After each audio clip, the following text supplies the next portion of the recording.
আজকে আমার একদম রান্না করতে ভাল লাগছে না।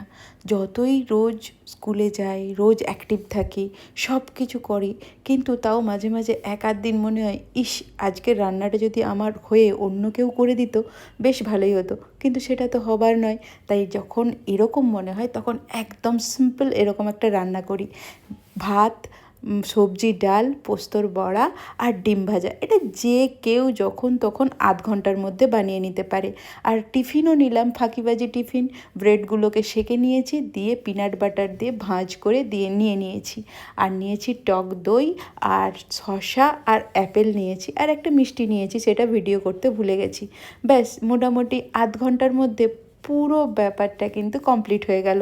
যে দিনগুলো আলসেমি লাগে, রান্না করতে ইচ্ছে করে না, সেই দিনগুলোতে এরকম রান্নাগুলো খেতেও টেস্টি হয়, আবার খুব তাড়াতাড়ি হয়ে যায়। আধ ঘন্টা 45 মিনিট টাইম দিলেই কিন্তু পুরো টিফিন, লাঞ্চ বক্স সব রেডি।